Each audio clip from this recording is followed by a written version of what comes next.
সালে ডেঙ্গু জ্বরে আক্রান্ত হয়ে আমাদের নরসিংদীর একজন শিক্ষক মারা গিয়েছেন।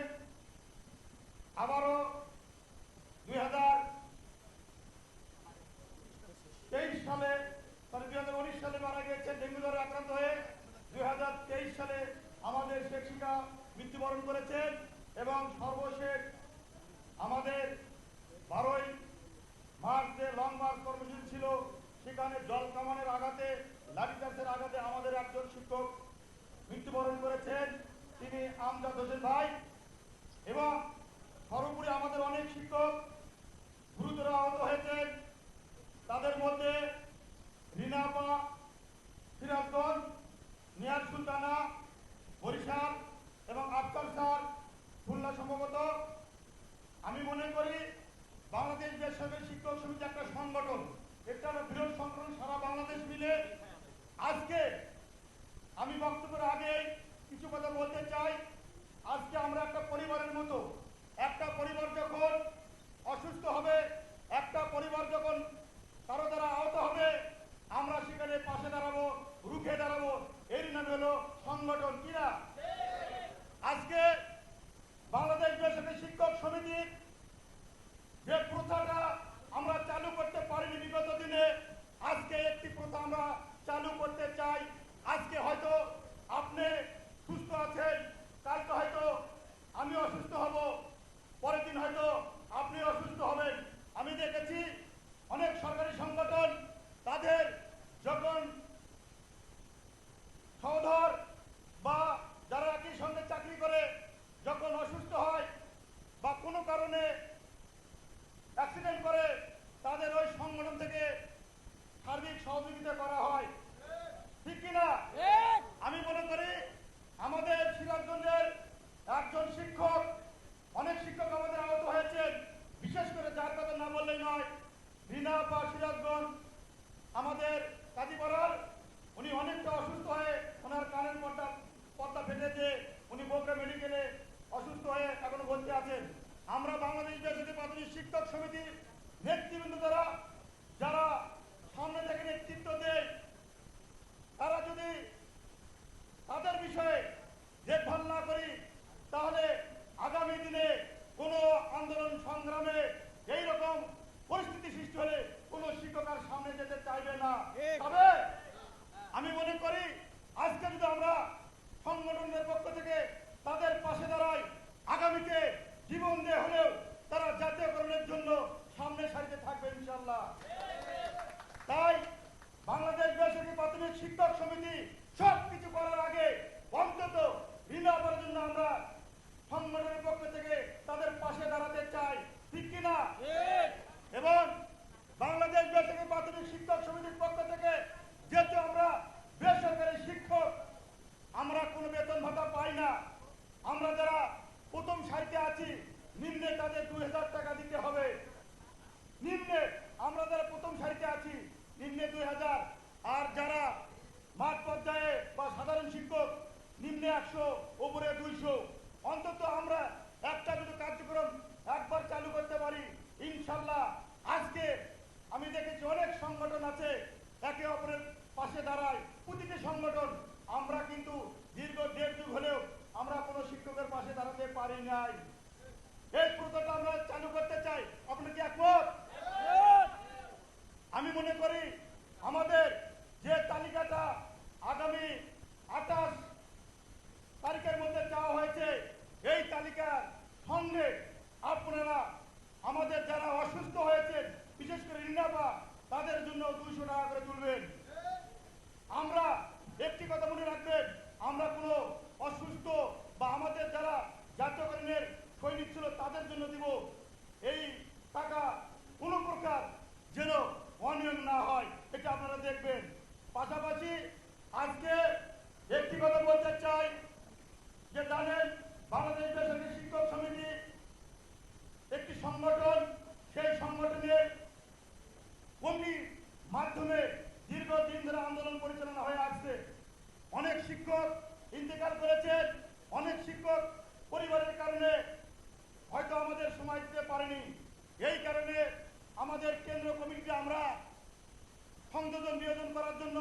ইতিমধ্যে সিদ্ধান্ত নিয়েছি।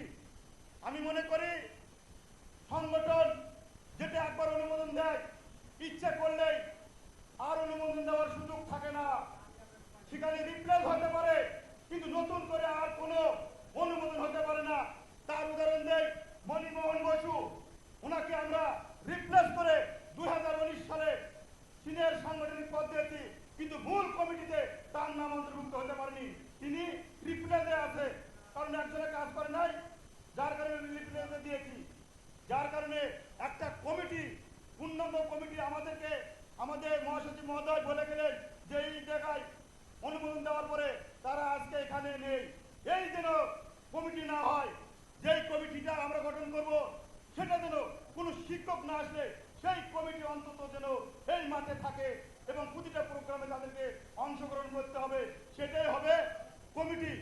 আজকে কমিটি আসার জন্য আপনি ঢাকায় আসলেন, 2 দিন পরে আর আসবেন না, এই কমিটি আমার প্রয়োজন নেই। আরো যদি আমাদের এই কয়েকজনকে কাজ করতে হয়, তাহলে যেটা আছে সেটাই ভালো। আর যদি মনে করেন আমরা কাজ করতে চাই আপনাদের সাথে, আপনারা আমাদেরকে নিয়ে আসেন, তাহলে বাংলাদেশ বেসরকারি প্রাথমিক শিক্ষক সমিতি আমরা দেখেছি কারা সামনে থেকে তাদের ভূমিকা কি রকম ছিল, তাদেরকে আমরা যথাযথ মূল্যায়ন করে কেন্দ্র কমিটি উপস্থাপন করব। পাশাপাশি আমি মনে করি যে আজকে অনেক জেলার কমিটি দুর্বল হয়ে পড়েছে, অনেক উপজেলার কমিটি দুর্বল হয়ে পড়েছে। এইগুলোকে রিস্থাপন করা প্রয়োজন। নতুন এবং পুরাতন সমন্বয়ে আমাদের এই কমিটি করা দরকার। আমরা মনে করি যে কমিটি করার আগে যেটি সবচেয়ে আমাদের গ্রহণযোগ্য এবং সবার চেয়ে প্রায়োরিটি দেওয়া দরকার, সেটা হলো মাননীয় প্রধান উপদেষ্টার কার্যালয় থেকে যে চিঠিটি করলে আমাদের আর কখনো আন্দোলন করতে হবে না, আমাদের ভাগ্যের উন্নয়ন হবে, আমাদের বিদ্যালয়গুলো জাতীয়করণ হবে, সেই দিকেও নজর আগে দিতে হবে। আজকে আমরা ইতিমধ্যেই যে 28 তারিখ 28 এপ্রিল সময় দিয়েছি, এই তালিকাটা প্রতিটি উপজেলা যারা যেভাবে কমিটি থাক, একটা তো কমিটি যদি সভাপতি না কাজ করে, সেক্রেটারি দেওয়া হলেও, সেক্রেটারি না কাজ করে সাংগঠনিক দেওয়া হলেও, সাংগঠনিক না কাজ করলে দপ্তর সম্পাদক দেওয়া হলেও, দপ্তর সম্পাদক না কাজ করলেও আপনারা নিজেরা উদ্বুদ্ধ হয়ে আপনাদের উপজেলার তালিকা প্রণয়ন করবেন এবং সেই তালিকা আপনারা জেলা সভাপতির কাছে দিবেন। যদি জেলা সভাপতি না শুনে বিভাগের সভাপতি আনফিল আছে, বিভাগের সভাপতিকে দিবেন, বিভাগের সভাপতি কেন্দ্র কমিটি আমাদের হাতে জমা দিবে। সরাসরি কোন তালিকা আপনি আমাদের হাতে দিতে পারেন না। কোন তালিকা আমাদের হাতে না দিয়ে আমরা যদি মাতাব্বরি করি, আমরা যদি দেওয়ানগিরি করি, তাহলে ওই কমিটির, উপজেলা কমিটি, জেলা কমিটি, বিভাগীয় কমিটির কোনো মূল্যায়ন থাকতে পারে না। তাই আমি মনে করি যদি আপনার উপজেলায় কোনো কমিটি না থাকে, আপনারা 5 জন হলেও একসঙ্গে ওই উপজেলা কমিটিটা হালফিল করে 28 তারিখের মধ্যে আপনাদের জেলা কমিটি, উপজেলা কমিটি, বিভাগীয় কমিটির সাথে সমন্বয় করে আমাদেরকে দিবেন। এবং যে বিদ্যালয়টা চলমান আছে, আপনার আত্মীয় আছে দেখে আপনি দিবেন, আপনি স্কুলটা আমাদের সাথে সম্পর্ক আছে দেখে দিবেন। এই ধরনের বিদ্যালয় যেন না আসে। যেই বিদ্যালয়টা চলমান আছে, যেই বিদ্যালয়টা নিয়ে কথা বলতে পারবো, সেই বিদ্যালয়গুলোর তালিকা দিবেন। আপনারা জানেন ইতিমধ্যেই গত শুক্রবার আমরা যেখানে বসেছি, আমাদের এই আন্দোলনের সময় অন্তত সভাপতি সেক্রেটারি সাংগঠনিকের বিদ্যালয় কিন্তু প্রতি সেকেন্ডে এনএসআই ডিজিভাই এসবি সিডিএসবি দিয়ে পরীক্ষা নিরীক্ষা করা হয়, সেই বিদ্যালয়গুলো চলে কি না। এমন কাউকে সভাপতি সেক্রেটারি নির্ধারণ করবেন না যার প্রতিষ্ঠান চলে না, এই লোককে সভাপতি সেক্রেটারি করার কোনো প্রয়োজন নেই। আপনারা জানেন এই আন্দোলনেও আমার জেলা থেকে ডিজিএফের লোক গিয়েছে প্রতিষ্ঠানে এবং প্রতিষ্ঠান দেখে বলেছেন আপনারা এই যে দেখেন আপনাদের প্রতিষ্ঠানটা আমরা ভিডিও ফুটেজে আপনাদের ভিডিও দেখে আমাদের হেডকোয়ার্টারে ঢাকাতে প্রেরণ করেছি। আপনারা দেখেন সরাসরি, আপনারা দেখেছেন যে পরিকল্পনা মন্ত্রণালয় থেকে বিগত দিনে যেমন বিদ্যালয়গুলো পরিদর্শন করা হয়েছে, অনেক মাদ্রাসা, অনেক প্রাইমারি স্কুল দেখেছেন, সেখানে সরাসরি তারা কিন্তু ওই মাঠে যে পরিদর্শন কর্মকর্তারা ভিডিও ফুটেছে। এখন কিন্তু স্যাটেলাইটের যুগ, আপনি কোথায় আছেন গুগল ম্যাপে কিন্তু সরাসরি দেখায় কোন এলাকায় আছেন। বিধায় চুরি করার অপশন আর নেই, আপনি কোথায় কিভাবে কাজ করবেন সেটা অতপ্রতভাবে দেখায়। আমি মনে করি আজকে লিটন ভাই যে কথাটা বলেছে যে আমাদের বিরুদ্ধে আজকে 10 কার্যদিবসের পরেও কেন চিঠি হলো না, চিঠি না হওয়ার পিছনে একটি কারণ, একটি সংগঠন আমাদের পরিচালক স্যারকে ফোন দিয়ে পাগল করেছে। এমনকি আমাদের শিক্ষক গতকালকেও আমাকে চাঁপাইনবাবগঞ্জ থেকে ফোন দিয়েছে, স্যার আমার 6 জন শিক্ষক, একজন পিয়ন নেওয়া যাবে কি না। কি উত্তর দিবেন বলেন? এই যদি শিক্ষক হয়, বারবার একটা কথাই বলেছি, 4-এর বেশি একটি শিক্ষক গেজেট হওয়ার অপশন নেই, একটি শিক্ষক গেজেট হওয়ার অপশন নেই। সেই হিসেবে আপনি 6 জন কিভাবে নেন? আমরা চেয়েছি 2013 সালের প্রজ্ঞাপনের আলোকে, 27/5/12 সালের নীতিমালার আলোকে স্পষ্ট উল্লেখ করা আছে। এর বাইরে যারা 23-এর প্রজ্ঞাপনে চায় তারা ইন্টার গার্ডেন, কেজি স্কুল, সেখানে 100 শিক্ষক আপনি নিতে পারেন, 100 পিয়ন নিতে পারেন, 100 দপ্তর নিতে পারেন। কিন্তু বাংলাদেশ দেশের শিক্ষক সমিতির নেতৃত্বে যদি আপনি জাতীয়করণ চান, 27/12 সাল যদি মানতে পারেন, তাহলে 4-এর বেশি পাস নয়। বিধায় আমি একটি কথা বলতে চাই, বিগত দিনে আমাদের সিলেটের কামাল ভাই সরকারি শিক্ষক আমাদের কাজকে প্রতিহত করার জন্য অতপ্রতভাবে প্রতিটি দপ্তরে আমরা যখনই আন্দোলন সংগ্রাম করেছি তখনই তারা এই দপ্তর সেই দপ্তরে গিয়েছে। আজকে আমরা যখন আমি 8 দিন হলে ঢাকায় আছি, 8 সেকেন্ডের জন্য কোনো আমাদের সংগঠনের নেতৃবৃন্দ ছাড়া, শিক্ষক ছাড়া অন্য সংগঠনের কোনো নেতৃবৃন্দকে আমি দেখি নাই। যখনই আমরা আন্দোলন যাই তখন আমরা আন্দোলনে ব্যস্ত থাকি, ওরা মাঠের থেকে বাদ দিয়ে ওরা অফিসে লিয়াজু করে। সেই সময় এই লিয়াজু করার কারণে সিলেটের কামাল ভাই নবজাতীয়করণকৃত সরকারি প্রাথমিক বিদ্যালয়ের সভাপতি, ওনার বিরুদ্ধে আমি যখন সচিবালয় সচিবের কাছে অভিযোগ দিয়ে হামাগুড়ি দিয়ে ওনার চাকরি দেওয়া অবস্থা, বাধ্য হয়ে আমি আবার ওই আবেদনটা প্রত্যাহার করার কারণে উনি চাকরিটা ফিরে পেয়েছে।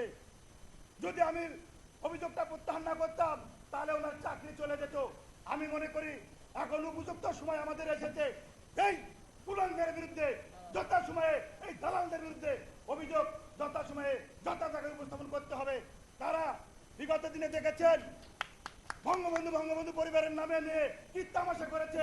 তারা এই সরকার পরিবর্তনের পরেও, 5ই আগস্টের পরেও বগুড়া জেলা এবং কুড়িগ্রাম জেলা, তার নিজ জেলা কুড়িগ্রাম জেলা, এই 2 জেলার স্কুল জাতীয়করণ করে বেড়াচ্ছে। জাতীয়করণ কি মামার হাতের মোয়ানা কি যে একটি জেলা একটি বিভাগ দিবে? 1973 সাল থেকে 2013 সাল দীর্ঘ 40 বছর অতিবাহিত হয়েছে। প্রায় 40 বছর আগে হয়েছে 37,000, 40 বছর পর হয়েছে 26,000। 2013 সাল থেকে 2025 সাল দীর্ঘ 12 বছর, 12 বছরে আমরা 4159টি বিদ্যালয় জাতীয়করণ করতে পারি নাই। বিধায় মনে রাখবেন, অনেকেই বলে, প্রশ্ন করে, অনেকে ফেসবুকে দেখি, আমি ফেসবুকে কারো প্রশ্নের উত্তর দিতে ইচ্ছাবোধ করি না। দেখেছেন অনেকে এই আজকে যখন মিটিংয়ে আসি সেই সময় বলেছে একজন গুরুত্বপূর্ণ ব্যক্তি এবং দায়িত্বপ্রাপ্ত ব্যক্তি এই সংগঠনের, তিনি বলছে ভাই 1000 স্কুল নাকি জাতীয়করণ হচ্ছে। আমি বললাম ভাই এইগুলো হিউমার, মানে এইগুলো আপনার কাদা চোরাচুরির মতো কথা, এইগুলো মানুষের অপপ্রচার, এইগুলো থেকে দূরে থাকবেন। হলে জাতীয়করণ হবে 4159টি বিদ্যালয়, না হলে একটি বিদ্যালয় জাতীয়করণ করার সুযোগ নেই। যদি একটি বিদ্যালয় জাতীয়করণ করার সুযোগ থাকতো তাহলে তো আমি আজ থেকে 10 বছর আগে পার হয়ে যেতাম। একটি বিদ্যালয় জাতীয়করণ করার সুযোগ থাকলে লিটন ভাই 6 মাসের মধ্যে জাতীয়করণ করে নিয়ে যেত। কতবার বাবুর ক্ষমতা নিয়ে থাকতো 6 মাসের মধ্যে জাতীয়করণ। দেখবো, আমি মনে করি 1টি 2টি কোনো বিচ্ছিন্ন বিদ্যালয় জাতীয়করণ হবে না। কোনো বিচ্ছিন্ন ভাবে 1টি 2টি বিদ্যালয় জাতীয়করণের সুযোগ নেই। যেহেতু আমরা দীর্ঘ 1.5 বছর ধরে আন্দোলন করছি, ফলে 4159 বা তারও বেশি হতে পারে, কিন্তু 1টি 2টি 1500 বিদ্যালয় জাতীয়করণ হবে না। আমি মনে করি যথাসময়ে যদি এদের বিরুদ্ধে অভিযোগ দেওয়া যায় তাহলে আজকে এই 10 তারিখে আপনাদের এখানে ডেকে নিয়ে আসার জন্য আমাদের লাগতো না। আমরা আপনাদের বাড়ির থেকে আপনারা খুশি সংবাদ পেতেন। তা আমি মনে করি সাংগঠনিকভাবে মহাসচিব, সভাপতি এবং সাংগঠনিক 3 জনের যৌথ স্বাক্ষরে আজকের মধ্যে না হলে আগামীকাল তাদের বিরুদ্ধে অভিযোগ দেওয়া হোক। তার পাশাপাশি আপনারা জেনেছেন আমরা যখন গত শুক্রবারে গিয়েছি, সেখানে আমাদের পরিচালক মহোদয়, পরিচালক 10 মোর্শেদ স্যারের নাম্বারে ফোন দেওয়া হয়েছে, বললো ইতিমধ্যে তাদের বিরুদ্ধে মন্ত্রীকে, সচিবকে ডেকে নিয়ে দেওয়া হয়েছে, তাদের বিরুদ্ধে জিডি করা হয়েছে। আমি বললাম স্যার আমাদের তো ভয় নাই, আমরা তো ফোন দেয়নি, এখন ফোনের যুগ, ডিজিটাল যুগ, আপনাদের ফোন ট্যাগ করে ওদের বিরুদ্ধে অ্যাকশন নেন, ওদের ফোন ট্যাগ করে ওদের বিরুদ্ধে অ্যাকশন নেন। আমাদের সংগঠন থেকে কেউ ফোন দেয়নি। আজকে আমাদের যারা শিক্ষক আছেন তাদের প্রতি উদাত্ত আহ্বান করব, এই ধরনের কোনো অফিসারের নাম্বার থাকলে আমাদের বলবেন, আমরা ফোন দিব, আপনারা দয়া করে ফোন দিবেন না। এতে হয় কি, আপনারা অনেকেই দালাল চক্রের সাথে জড়িত প্রতিষ্ঠান, দেখা গেছে একটি লোক 5 জন শিক্ষক নিয়েছে, ওর দুঃখ কষ্ট কথা তো বলবে যে স্যার আমি 5ম শিক্ষক, যদি সচিবকে বলে আমি 5ম শিক্ষক তাহলে কি জাতীয়করণ হবে? যদি বলে যে আমি 2017 সালে নিয়োগ প্রাপ্ত হয়েছি তাহলে আমাদের ভালো হবে না খারাপ হবে? বিধায় এই বিষয়গুলো যদি কিছু বলার থাকে, আমরা আনঅফিসিয়াল লোক, আনঅফিসিয়াল ভাবে বললেন আমরা উত্তর দিলাম, কিন্তু সরকারি লোক, অফিসিয়াল লোক অফিসিয়াল ভাবে গুরুত্ব দিবে। আর একটি কথা, আমাদের যে মানববন্ধনের কথা বলা হচ্ছে, আসলে আমাদের এই চিঠি দ্রুত বাস্তবায়নের জন্য ইতিমধ্যে আমাদের ঊর্ধ্বতন কর্মকর্তা বলেছেন আপনাদের কর্মসূচি অব্যাহত রাখতে হবে। আপনাদের প্রতি সপ্তাহে যেন একটি করে স্মারকলিপি প্রধান উপদেষ্টা কার্যালয়ে এবং সচিবালয়ে যায়। এটা আপনারা কিভাবে করবেন? আপনারা করবেন। আমি মনে করি মানববন্ধন ছাড়াও স্মারকলিপি দেওয়া যায়, দেওয়া যায় না? দেওয়া যায়। আমি মনে করি এটা আমার কথা না, সরকারি ঊর্ধ্বতন কর্মকর্তার কথা, যে বর্তমান সরকার আন্দোলনের সরকার, বিপ্লবী সরকার, আপনারা যদি বসে থাকেন জাতীয়করণ পাবেন না। আপনারা এই চিঠিটা কিভাবে দ্রুত বাস্তবায়ন করা যায়, এই জন্য আপনারা প্রতি সপ্তাহে মানববন্ধন হোক, সাংবাদিক সম্মেলন হোক, অথবা শিক্ষক সমাবেশ করে হলেও আপনারা স্মারকলিপি পৌঁছে দিবেন। আমি মনে করি যে 28 তারিখ আমাদের যে তালিকার কথা বলা হয়েছে, পাশাপাশি আগামী সপ্তাহে যদি অন্তত আমরা মানববন্ধন করতে পারি ঢাকাতে, এখন এই যে আপনারা আজকে ঢাকা থেকে বাড়ি যাবেন, আবার যদি 7 দিন পরে বা 8 দিন পরে বা 6 দিন পরে যদি আগামী সপ্তাহে আমরা মানববন্ধন দেই, আপনারা কি আসবেন? জোর নেই, আসবেন।